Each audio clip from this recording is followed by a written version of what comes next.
Let's talk about the fear no one wants to talk about as a solopreneur. Not the fear of being broke, but the fear of being seen trying to make money. Because let's be honest, you know how to help people. That is a skill set that you're clear on, right? But the thoughts of actually asking for business, putting yourself out there, DMing someone, following up after the initial conversation didn't end in a closed sale, posting that you have a few spots available or open for the month, that feels gross to you, right? Or desperate, or worse, like this big flashing sign behind you that says, oh, she's struggling. That's why she's asking for money. So as a result, you wait, you hope, and you stay visible, but avoid actually selling your service or offers. And you wonder why you don't feel confident in your business right now. If I had to make $1,000 fast, and I was afraid to pitch, not because I wasn't good at what I did or had something valuable to offer, but because for whatever reason, my ego let me think that I don't want to look like I needed the money. And it's not about having desperate money and energy. I am simply saying that selling is still service, right? It's a service-based energy that you need to have. And I would remind myself of this. Selling is not desperate. Silence is desperate.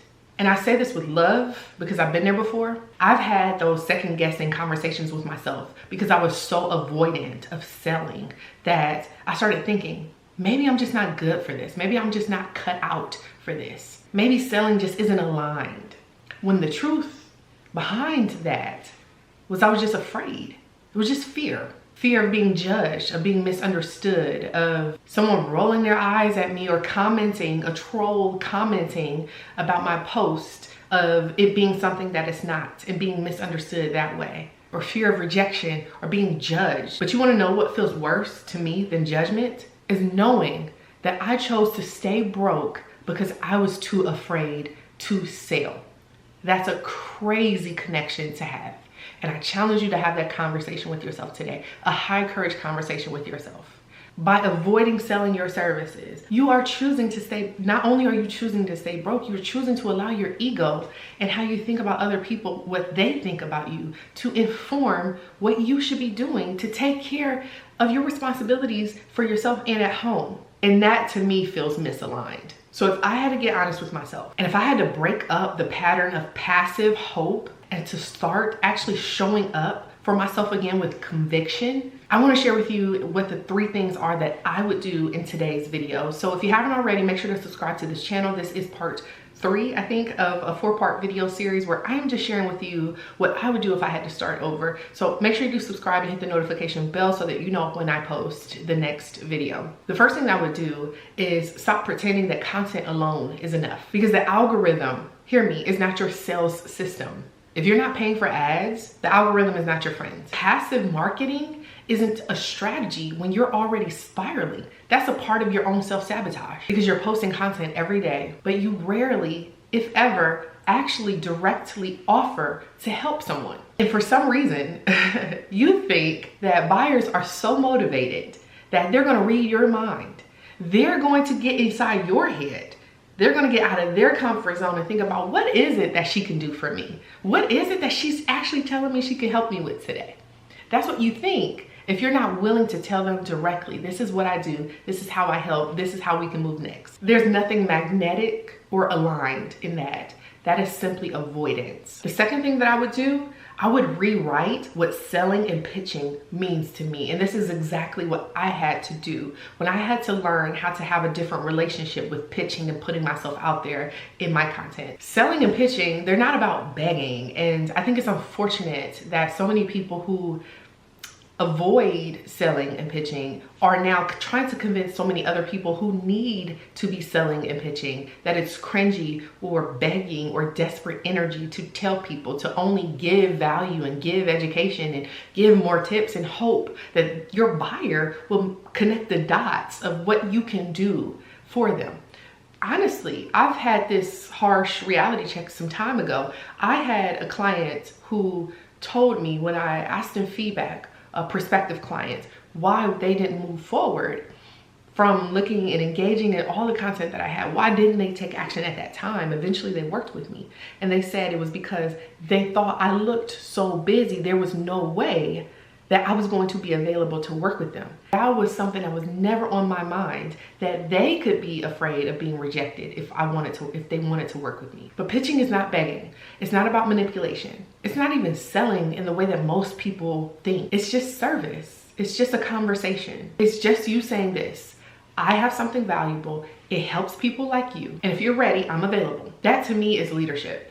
That to me is presence. The third thing that I would do, I would say it out loud clearly. Post on whatever platform you like to use and just simply say, I have 2 openings this week or next month to support a founder, to support a solopreneur parent who is already overwhelmed by operations and needs to get their time back fast. If that's you, I'd love to connect. Just comment below and I'll reach out to you. That's it. No fake urgency, no flashy content, no scripts, no scarcity there, no long-winded explanation of your background and passion and resume, because again, these things have nothing to do with them. It talks to you more than anything else. That is just you showing up in your lane with clarity and conviction, because you don't need to convince, you just need to be clear. And as I mentioned in the previous video, that clarity and understanding doesn't come from your buyer. That comes from you. You present that in your leadership.